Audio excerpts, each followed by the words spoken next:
Amigos y amigas de Esperanza, aquí estamos en un jueves más, 9 de octubre, jueves 9 de octubre, 8 en punto de la mañana. Se me está atorando la lengua. Pero bueno, qué maravilla estar aquí con ustedes en esta serie, El Glorioso Evangelio. Y el título de hoy es El Hijo se hizo maldición. Es lo que dice Gálatas 6:13, el Hijo se hizo maldición. ¿Y qué significa este versículo? Muchos de nosotros seguramente lo hemos escuchado o a lo mejor es la primera vez que tú lo escuchas. ¿Qué significa que el Hijo, que Jesucristo se hizo maldición? ¿A qué se refiere? ¿De qué está hablando la Biblia cuando habla de las maldiciones? Es una palabra que conocemos, ¿no? Y que tememos decir que hay maldición, ¿no? En una familia, en una persona. Y bueno, hoy estaremos aprendiendo acerca de este pasaje, de este versículo, que es uno de los temas de este manual que estamos llevando, que estamos estudiando juntos, ¿no? Bienvenidos, estamos estudiando juntos la Biblia y estamos conociendo a Cristo y dándolo a conocer. Es lo que buscamos aquí en Semillas de Esperanza, que todos conozcamos a Cristo por medio de estos estudios bíblicos y sobre todo darlo a conocer y así cumplir con la gran comisión. Y para entender este tema yo quiero hacer un preámbulo, ¿no? ¿Tú has estado en alguna situación donde te hubiera gustado o te gustaría, o a lo mejor estás en una situación donde te gustaría tomar el lugar de un ser querido para que no sufra? Yo creo que alguna vez hemos estado en esa situación o hemos visto a alguien cercano estar en esa situación. Por ejemplo, cuando un hijo se enferma, ¿no? O sufre un accidente muy grave y queda en condiciones deplorables. ¿Te gustaría? ¿Cuántos padres han llegado a decir con toda sinceridad cómo me gustaría estar en su lugar? ¿Cómo me gustaría intercambiar mi vida por su vida? Muchas veces cuando vemos que nuestros hijos están manejando mal una situación, están enfrentando mal un problema y que no aceptan y que vemos que sus decisiones los van a llevar a un callejón sin salida o más difícil o a pérdida, cómo nos da desesperación y quisiéramos tomar su lugar, pensar por ellos, actuar por ellos, decidir por ellos, pero realmente esto no es posible. O incluso cuando llega a morir, por ejemplo, un hijo, ¿cuántos padres desearían decir esto no debe estar ocurriendo? La que debería de estar en ese ataúd soy yo, no él. Y pues todos quisiéramos que fuera posible este tipo de intercambios. Estar en su lugar, enfermar en su lugar, morir en su lugar o sufrir en su lugar o enfrentar la vida en su lugar. A veces daríamos cualquier cosa porque esto fuera posible, pero para el hombre esto es imposible. Sin embargo, para Dios no hay nada imposible. Fue lo que dijo el ángel Gabriel, ¿no? Cuando le anunció a María que tendría un hijo aún sin haber tenido relaciones. En Jesucristo, todos los creyentes hemos experimentado y vivido un glorioso intercambio. Y en las últimas 3 lecciones que hemos visto en este material, yo creo que nos han dicho y explicado más ampliamente por qué realmente el Evangelio es glorioso. Y es glorioso entre muchas cosas porque hubo un glorioso intercambio. Vimos hace 3 semanas que el hijo en este intercambio vivió una vida perfecta que yo jamás y nadie hubiera podido vivir para justificar el estar delante de la presencia de Dios, para justificar el tener una relación real e íntima con este Dios que es perfecto moralmente, que es santo. Vimos que otro glorioso intercambio se llevó cuando el Hijo llevó nuestro pecado, a Él se le imputa el pecado mío y el de cada uno, y Él sufre el juicio y castigo que yo merecía. Él toma mi lugar, se hace ese glorioso intercambio. Y hoy aprenderemos que el Hijo se hizo maldición en mi lugar para que yo no reciba las maldiciones que dice la Biblia que vienen por la desobediencia y la rebeldía. En Deuteronomio, vamos a estudiar ahí Deuteronomio 26, 27, 28, 29, hablan de esto, ¿no? Que la desobediencia, la rebeldía a la ley de Dios trae maldición. Y que además en este glorioso intercambio donde Cristo toma mi lugar y sobre él recaen las maldiciones de la desobediencia y la rebeldía, es lo que hace posible precisamente que yo reciba ahora esas bendiciones. Todo el Hijo de Dios, todo el que ha sido adoptado, todo el que ha puesto su fe en el Hijo de Dios, en Jesucristo, está habilitado para recibir esas bendiciones. Y para estudiar este tema, pues el pasaje clave es Gálatas 3, y te invito a que vayas conmigo al capítulo 3 de Gálatas, y en especial voy a leer del versículo 10 al 13. Y dice así. Ya sabemos que Gálatas fue escrito por Pablo, dirigido a los de Galacia, y dice de esta manera: porque todos los que dependen de las obras de la ley están bajo maldición, pues está escrito: maldito sea todo aquel que no se mantenga firme en todas las cosas escritas en el libro de la ley y las haga. Y es evidente que por la ley ninguno se justifica para con Dios, porque el justo por la fe vivirá. Y la ley no es de fe, sino que dice: el que haga estas cosas vivirá por ellas. Cristo nos redimió de la maldición de la ley y por nosotros se hizo maldición, porque está escrito: maldito todo aquel que es colgado de un madero. Y bueno, este es el pasaje central. Y dice el versículo: porque todos los que dependen de las obras de la ley están bajo maldición. Y esto es una declaración fuerte.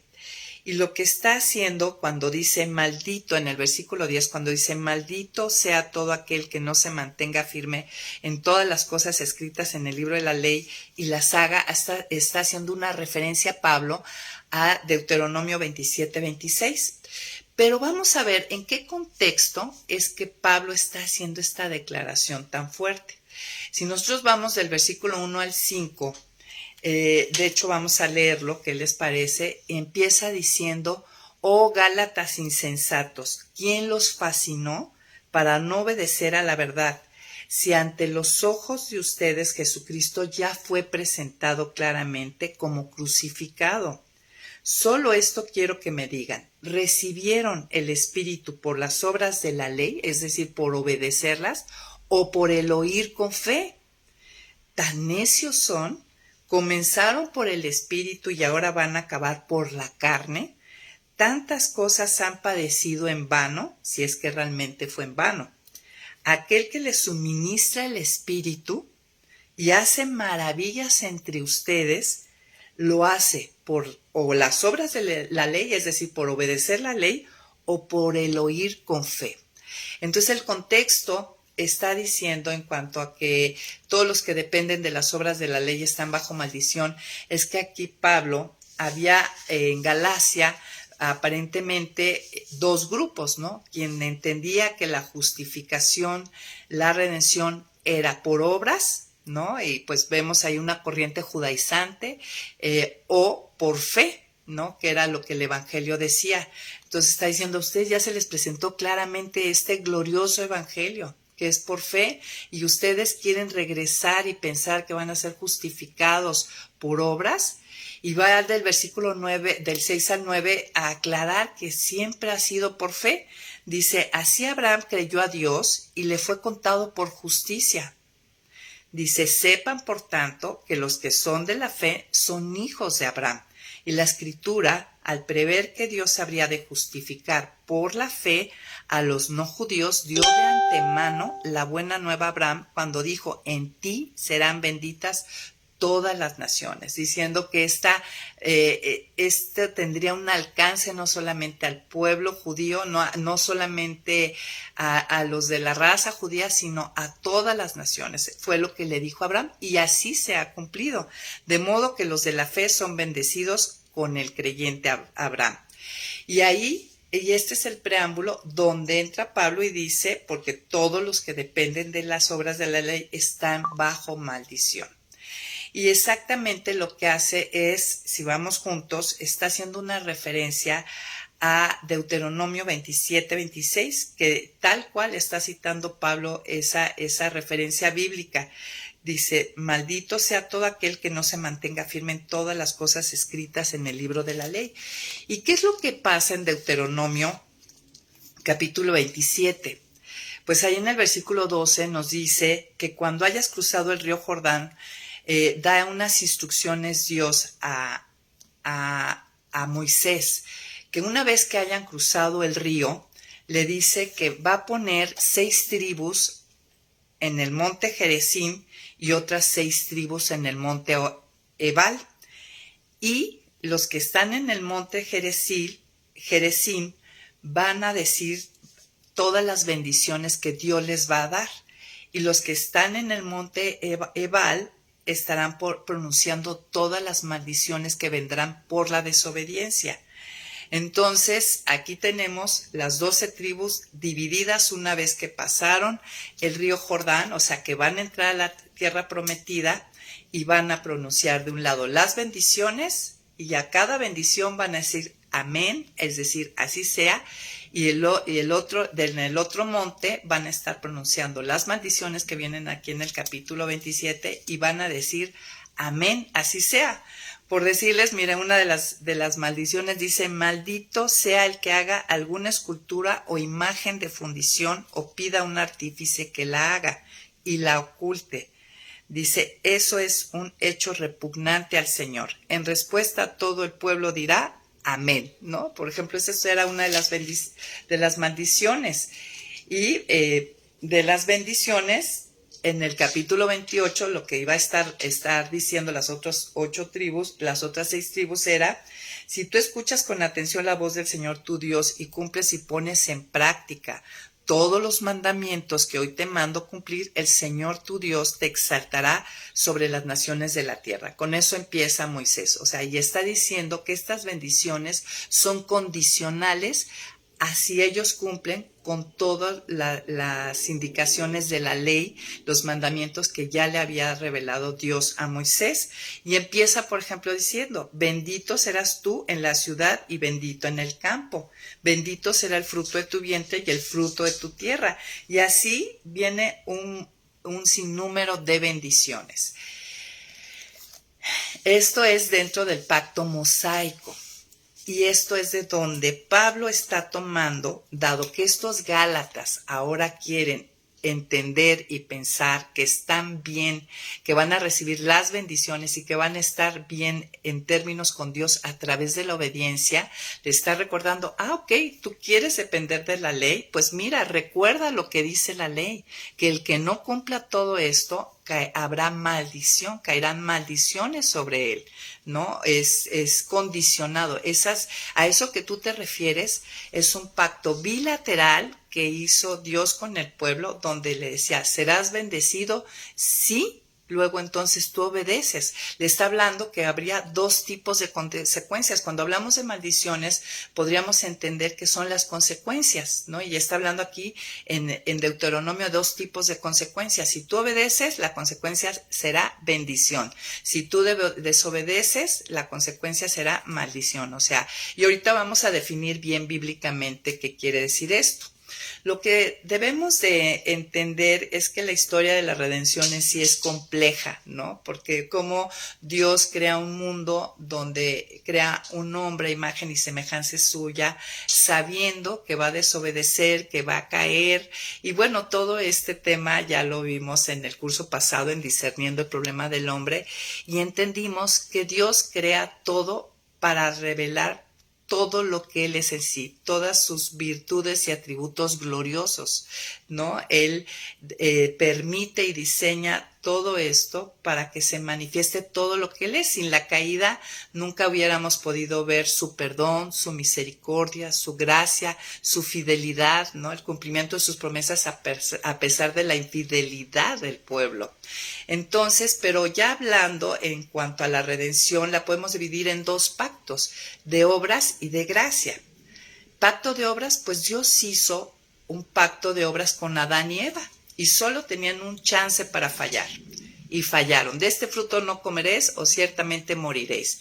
Y fallaron y efectivamente se rompe, viene la muerte espiritual y viene la separación, son sacados de Edén y vemos que llega la maldición a la tierra y juicios para el hombre y para la mujer. Eso lo vimos en Génesis, ¿no? La mujer daría luz con dolor, el hombre su deseo tendrá un deseo de controlar a su marido y el hombre le sería difícil ganarse el pan de cada día y se enseñoraría de ese liderazgo que le da Dios. O sea, eso ya vimos que se cumplió. Y cuando Dios actúa de esta manera, hace un pacto de obras con Adán y Eva y tenían un chance y ellos fallaron y cumple enseguida lo que él había dicho que pasaría, la consecuencia, pues nos da una idea de la santidad de Dios y lo fatídico que es romper su ley. Y la realidad, amigos, es que nosotros ya hemos normalizado el pecado. Nosotros no terminamos de entender y ver lo fatídico que es para el ser humano romper su ley. Y piensa en muchas cosas, todas las desgracias de este mundo tienen que ver no con hacer lo justo, la justicia, lo que agrada a Dios, tiene que ver con el pecado. Realmente es fatídico y Dios lo muestra desde Génesis. Después de esta caída, Dios no abandona al hombre, Dios vuelve a pactar con el hombre, pero ahora sí le va a permitir que falle más de una vez, ¿no? Ahora lo va a poner bajo la sombrilla de la gracia. Los siguientes pactos estarían bajo esa gracia y con eso vemos la disposición que tiene Dios de continuar teniendo una relación con unos seres que seguirán pecando. Y así es como vemos el pacto de Noé, ¿no? El pacto de Noé fue porque Noé halló gracia delante de los ojos de Dios, ¿no? El pacto con Abraham, donde dice que a través de sus simientes serían bendecidas todas las familias de la tierra. El pacto mosaico, ¿no? Donde las bendiciones que Dios promete están directamente vinculadas con la obediencia a la ley. Y no era de obras. Uno podría pensar, oye, el pacto con Moisés, mosaico, donde da la ley, pues es de obras, la tenían que cumplir. Claro que no, porque ahí también establece los sacrificios sabiendo que iban a pecar para que estuviera cubriendo ese pecado. ¿Sí? No ellos iban a pagar por el pecado, sino iba a estar siendo cubierto, ¿no? Entonces ahí vemos también la gracia y vemos el pacto davídico, ¿no? Donde la promesa incondicional de darle un linaje real y perpetuo. Entonces, Adán y Cristo fueron llamados a una perfecta obediencia, nada más. Y Cristo, vivos, que cumplió activamente los requisitos de la ley y por ello yo recibo sus méritos. Eso lo entendimos en que él vivió una vida perfecta y se hizo ese glorioso intercambio donde a mí me es acreditada esa vida perfecta. Entonces, todo esto es para explicar por qué lo que dice Gálatas 3:10, ¿no? Que los que dependen de las obras de la ley están bajo maldición, ¿no? Y la maldición tiene que ver con esto que sucedió en Deuteronomio y con esto que dictó Dios dentro del pacto mosaico. Y sobre todo, Gálatas 3:10 lo que nos está mostrando es que particularmente que todo aquel que trata de seguir la ley para alcanzar la salvación va a estar bajo maldición, porque la salvación no se hace efectiva a través de yo querer cumplir, sino tener la fe en la creencia de que Cristo es la segunda persona de la Trinidad, que es mismo Dios encarnado, y entender qué es lo que Él hace en esa cruz, este glorioso intercambio. Pero ya entrando, entonces, el versículo 13 que dice que Él nos redimió, ¿sí? Siguiendo esta misma idea, o sea, Él nos compró, ¿se acuerdan? Redimir es pagó el precio, ¿no? Él pagó el precio ahí en esa cruz, Él recibe el juicio y castigo de la maldición, nos redimió de la maldición nos rescató de recibir todas las maldiciones que tendrían que venir a nuestra vida por quebrantar la ley de Dios, ¿verdad? Y Él se hizo maldición se refiere a que a él le fue imputado, él cargó, él sufrió todas esas maldiciones que yo tendría, todas esas consecuencias que yo tendría que haber sufrido. Y bueno, definamos más claramente qué es maldición, en significado bíblico. Miren, en el Antiguo Testamento aparecen en general dos términos, dos palabras comunes para maldición, que es arar y que es calal. Arar se refiere más específicamente a los resultados de la caída y la entrada del pecado. O sea, esa condición, esto que pasó en Génesis, ¿no? Son pronunciamientos de juicio. Podríamos hablar que la maldición también son consecuencias, son pronunciamientos de juicio que vimos que sucedió, ¿no? A la mujer darás a luz con dolor y tu deseo será para tu marido. Al hombre te ganarás el pan con el sudor de tu frente. O sea, ya Dios al maldecir la tierra, y nosotros la vemos que está bajo una situación, terremotos, inundaciones, tsunamis, erupciones, sequías, mucha agua, poca agua, pues ya no le sería fácil ganarse ese pan y además ejercitaría un liderazgo abusivo, ¿no? Entonces, esta palabra de maldición se refiere, por ejemplo, por lo que les digo, a estos resultados de la caída, la entrada del pecado en el mundo, a estos pronunciamientos del juicio, o también para disuadir del pecado futuro, ¿no? O sea, cuando en Deuteronomio Dios dice las consecuencias que habrían por la desobediencia, tendrían que disuadirnos de pecar, como cuando nosotros a nuestros hijos les decimos, más te vale que hagas esto, mira, si haces esto, el premio va a ser este, pero si no lo cumples, la consecuencia va a ser esta, ¿no? Y la idea es que eso les ayude a disuadirse de que se abstengan de no hacer lo correcto. La otra palabra que se utiliza en el Antiguo Testamento es calal, que invoca particularmente la experiencia de ser insignificante o despreciable, ¿no? Es estar, como veíamos en el curso pasado, yo diría en un estado de miseria, ¿se acuerdan? En el Antiguo Testamento hay que ver que las maldiciones aparecen a menudo como resultado entonces de la desobediencia a Dios, y llevaba estas maldiciones a la escasez, al aislamiento, incluso y a la muerte en vez de a la abundancia. La maldición que Dios pronuncia contra la maldad y la rebelión de la humanidad, pues trae destrucción, desolación, infertilidad y muerte sobre la creación. Y eso lo vimos con toda claridad en Génesis, en el capítulo 3, ¿no? Donde pues ahí es donde se pronuncia y se nos dice, y se cumplió, ¿no? Si comes de este árbol, ciertamente moriréis. Y así sucedió, ¿no? Muerte espiritual y muerte física. Y pues bueno, una tierra infértil, la escasez, todo esto se cumplió. Ahora fíjense, ahí en Deuteronomio, que fue antes de que este pasaje que estamos viendo del capítulo 27, donde dice, vamos directamente, el 27-26, donde dice que si no cumplimos, si no cumplimos con todo lo que nos pide Dios, dice, maldito sea el que no se comprometa a cumplir las palabras de esta ley, y lo dice, lo tiene que decir ya a la entrada de la tierra, nos puesta, como les decía, estas dos tipos de consecuencias, ¿no? Maldiciones y bendiciones.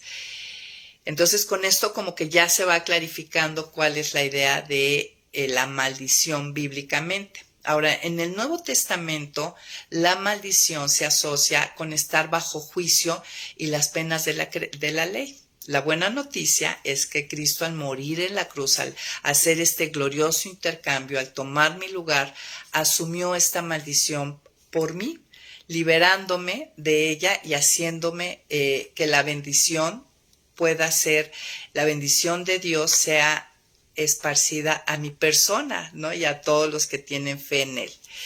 Entonces, si quisiéramos preguntar qué significa que Cristo se hiciera maldición, pues la pregunta corta y directa, a la luz de todo lo que hemos estudiado y reflexionado, pues significa que toma mi lugar, Él tomó mi lugar y llevó sobre sí mismo el castigo y la condena que las consecuencias que yo debería de estar viviendo, ¿no? Por mi pecado.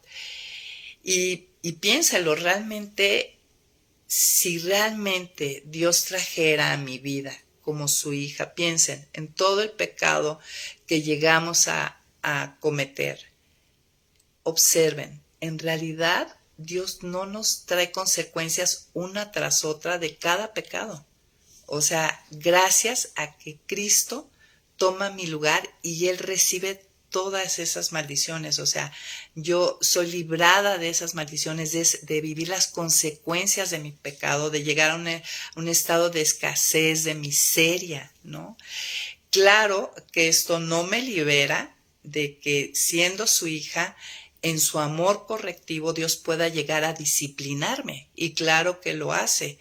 Pero observando, la realidad es que no es pecado consecuencia, imagínense, o sea, estaríamos aplastados en el piso como gusanos, ¿no? Entonces, esto es realmente grandioso dentro del intercambio, ¿no? Que Dios nos trata, ahí se manifiesta esa paciencia, por eso no es error y coco, pecado y coco, pecado y zape, o sea, por así decirlo, ¿no? O sea, por eso ahí está esa gracia, me da lo que no me merezco, está esa misericordia, no me da lo que merezco, y está esa paciencia donde Él detiene la corrección hasta que llega un momento y trata de instruirnos de muchas maneras. Nosotros en nuestros programas hemos visto que la disciplina no es directamente sufrimiento, la disciplina es formar el carácter de Cristo en mí a través de muchos medios, ¿no? De su palabra, de su espíritu, de la enseñanza. O sea, Dios utiliza muchos medios antes de llegar a tal cual una disciplina correctiva donde pueda haber cierto sufrimiento. Y claro, también yo debo de entender que el que Cristo se haya hecho maldición y tomado mi lugar tampoco me va a librar de las consecuencias lógicas de las malas decisiones que yo llegue a tomar, ¿no? No vayan a decir, ay, no, pues a mí sí me está cayendo la maldición, ¿no? No, bueno, distingamos que hay veces que simplemente mis malas decisiones me llevan a malos resultados. Y la verdad es que también vean la bendición de Dios, o sea, muchos de mis malas decisiones, a veces Dios pone su mano en su amor, en su bondad, en su paciencia, en su benignidad y evita que yo esté viviendo consecuencias lógicas de una mala decisión. Así es nuestro Padre de amoroso y bueno, ¿no? Entonces ahora pensemos qué es la bendición. La bendición es lo contrario a la maldición.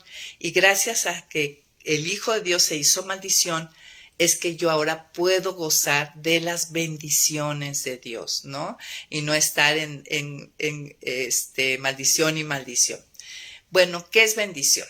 Es la participación de la gracia, el favor y el bienestar de Dios otorgado a mi vida, ¿no? Otorgando vida, prosperidad, propósito espiritual a todos los que somos bendecidos a través de la obra de Cristo. La bendición también podríamos decir que es la expresión de la actitud favorable de Dios hacia la humanidad y su creación. Con esta bendición busca enriquecer y hacer fructíferas las vidas. Son los favores de Dios a nivel espiritual y también material. Ahora, con esto no quiero decir evangelio de la prosperidad, ni quiero decir que si soy bendecida, entonces yo estaré sobreabundando en riquezas, ¿no? Pero sí dice que el Hijo de Dios nunca mendigará pan, ¿no? O sea, sí también tiene que ver con ciertas bendiciones materiales según su voluntad. Pero ya hablando directamente de esas bendiciones espirituales, es, por ejemplo, Efesios 1:3 dice, bendito sea el Dios y Padre de nuestro Señor Jesucristo, que en Cristo nos ha bendecido con toda bendición espiritual en los lugares celestiales. ¿Y a qué se refieren esas bendiciones espirituales? Pues ahí Efesios lo va describiendo. Simplemente que nos haya escogido, que nos haya hecho santos, o sea, apartados con un propósito, que nos haya predestinado, ¿no? Sí, por el puro afecto de su voluntad para ser adoptados, ser hechos hijos, eso es parte de las bendiciones. Y que seamos además para la alabanza de su gloria, o sea, que seamos sus ministros de reconciliación, que seamos sus embajadores, que seamos sus cartas de presentación, ¿no? Oye, pocas veces te escogen para cosas tan gloriosas, ¿no? No hay nada más glorioso que esto. Que otra bendición, que tengamos la redención por medio de su sangre y el perdón de pecados, ¿no? El haber sido pagado un precio para que yo saliera de la esclavitud del pecado y que además tuviera el perdón de pecados, que no hubiera cosas por pagar en mi cuenta, ¿no? Cuando llegara el juicio final, el trono blanco, ¿no? Dice que desbordó sobre nosotros sabiduría y entendimiento, ¿no? Sabiduría, tener las mejores metas, fines y propósitos y Él darnos la mejor manera de lograrlo, ¿no? Entendimiento, que nos dé a conocer el misterio de su voluntad, ¿no? Todas estas, participar de la herencia. Todas estas son bendiciones espirituales, ¿no? El perdón, las bienaventuranzas, ¿no? En las bienaventuranzas en Mateo 5, bienaventurados viene la palabra Macarios, y Macarios quiere decir feliz, dichoso, bendecido. Todas las bienaventuranzas son esas bendiciones que Dios ha preparado y tiene gracias aunque yo tenga una obediencia imperfecta, aun como hija redimida, puedo disfrutar de estas bendiciones gracias a que la maldición cayó sobre Cristo. Eso me cubre para que no caiga sobre mí, y entonces puedo disfrutar lo que dice Mateo 5. Bienaventurados los pobres en espíritu, porque de ellos es el reino de los cielos. Bienaventurados o bendecidos o dichosos o felices los que lloran, porque ellos recibirán consolación. Y no todo el mundo en este mundo es consolado en su llanto, amigos, pero los hijos de Dios sí experimentamos este consuelo que viene del Padre, que es un verdadero consuelo, ese consuelo que sana, que restaura, que restablece, ¿no? Bienaventurados, bendecidos los mansos, porque ellos heredarán la tierra. Y un fruto del Espíritu es mansedumbre, fuerza en control, ¿no? Bienaventurados, bendecidos los que tienen hambre y sed de justicia, porque ellos serán saciados. Miren, aquí suceden muchas injusticias y si lo queremos ver a nivel tierra, no nos va a tocar ver muchas veces que se haga justicia, pero nosotros somos saciados porque sabemos que existe un día, que Dios es un Dios justo y Él hace justicia perfecta y no se le va ningún detalle, y que algún día esos que cometieron injusticia estarán ya sea dentro del gran trono blanco o del tribunal de Cristo y tendrán que dar cuenta. Dice, bendecidos los misericordiosos, porque ellos serán tratados con misericordia. Bendecidos o bienaventurados los de limpio corazón, porque ellos verán a Dios. Y sabemos que a través de la obra de Cristo, nuestro corazón ha sido limpiado. Bienaventurados o bendecidos los pacificadores, porque ellos serán llamados hijos de Dios. Bendecidos o bienaventurados los que padecen persecución por causa de la justicia, porque de ellos es el reino de los cielos. En fin, qué maravilloso bagaje, ¿no? Tenemos todos los que hemos puesto nuestra confianza en Cristo. Otra bendición increíble es la que encontramos en Números 22 al 26. ¿Se acuerdan? Es la bendición sacerdotal. Incluso por ahí hay una alabanza preciosa que la recita, que dice: Dios te guarde y te bendiga. Déjenme ir, vamos, ¿qué tal? Vamos a Números, leámoslo directamente. Números capítulo 6. Ay, se me anda aquí perdiendo. Ya llegué a Números. Vamos, amigos. Números capítulo 6. Y vamos a leer desde el 22. Dice, es la bendición sacerdotal. Dice, el Señor habló a Moisés y le dijo, habla a Aarón y a sus hijos y diles de esta manera, bendecirán a los hijos de Israel y les dirán, ¿no? Aarón, que iba a ser la tribu sacerdotal y sus hijos tenían que bendecir al pueblo diciendo lo siguiente: que el Señor te bendiga y te cuide. O otras versiones dice: el Señor te bendiga y te guarde. El Señor te haga resplandecer su rostro sobre ti y tenga de ti misericordia. Que el Señor alce su rostro sobre ti y ponga paz en ti. Dice: de esta manera invocarán ellos mi nombre sobre los hijos de Israel y yo los bendeciré. Y esa es una muy buena bendición, una muy buena oración para bendecir a nuestros hijos, por ejemplo, a nuestro esposo, a nuestros familiares, a nuestros amigos. Y en particular, fíjense que simplemente que donde dice que el Señor o Jehová te bendiga y te guarde, bendecir implica que Dios, o sea, lo que estamos pidiendo a Dios es que Dios te envuelva en su amor, te dé felicidad y prosperidad y te provea para tus necesidades. Eso quiere decir cuando yo digo Jehová o el Señor te bendiga, y que te guarde o te cuide significa proteger, cuidar, custodiar. Es una promesa de que no estás solo ni estás desamparado. ¿Qué te parece? Qué hermosa bendición tiene Dios para su pueblo, ¿no? Esta oración sacerdotal.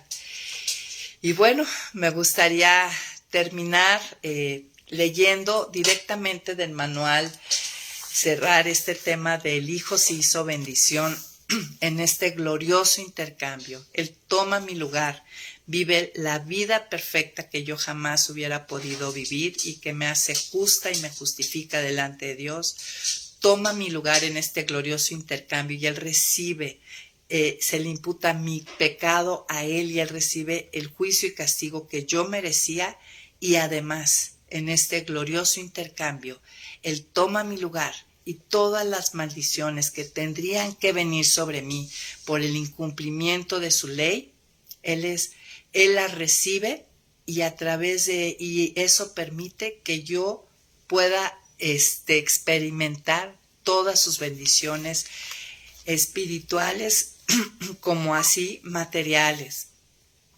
Y aquí el autor de este manual dice: en el Calvario el Mesías fue apartado para mal, y toda maldición escrita en el libro de la ley cayó sobre él.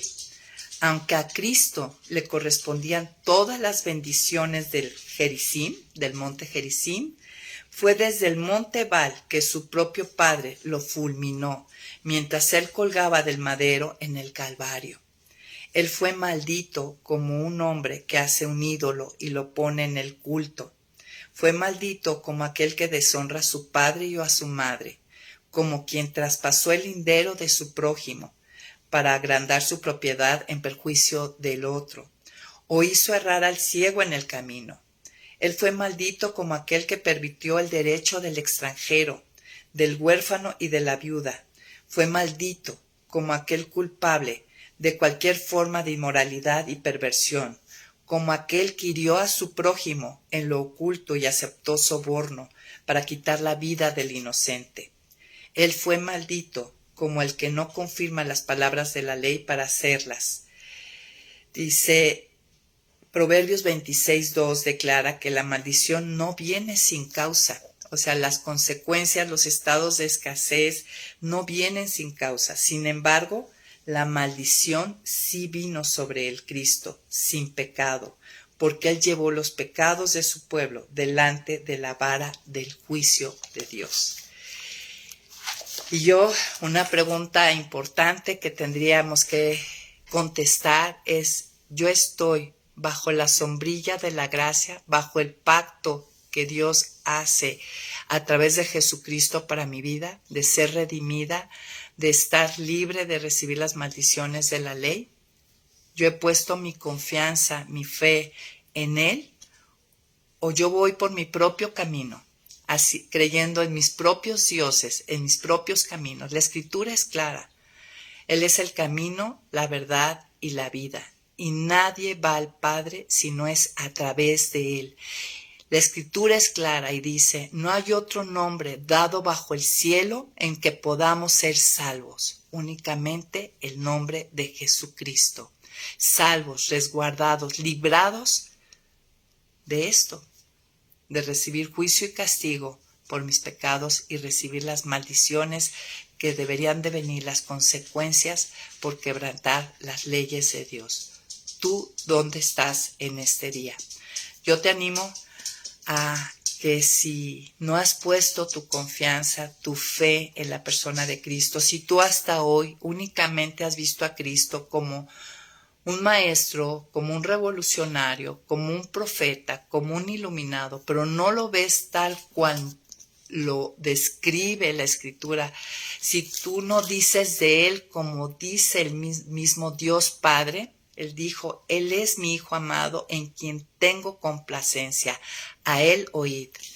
Si yo no lo he puesto, hoy es el día y pues te invito a orar, a rendirnos, a confesar, a darnos cuenta que hemos pecado y que ese pecado merecería castigo, ese pecado merecería consecuencias y agradecer a Dios porque Cristo tomó ese lugar y tomar este regalo porque es un regalo. ¿Y qué tal si cerramos este día en oración? Señor, te damos gracias, Padre, porque tú no ocultas la verdad.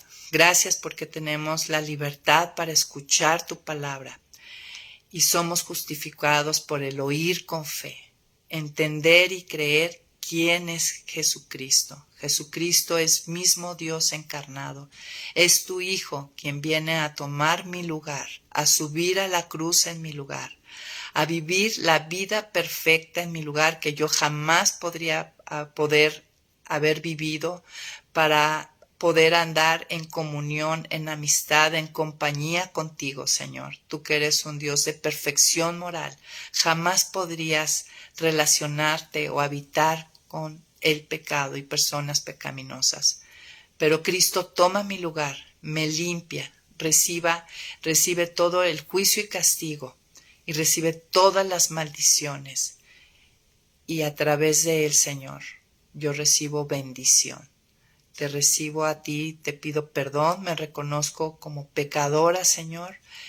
Reconozco que merecería castigo, reconozco que merecería juicio, reconozco que merecería consecuencias y maldición para mi vida. Pero gracias, Señor, porque tú tomas ese lugar y haces este glorioso intercambio. Te pido perdón y te pido que entres a mi vida, Señor. Gracias, Padre. En el nombre de Jesús. Amén.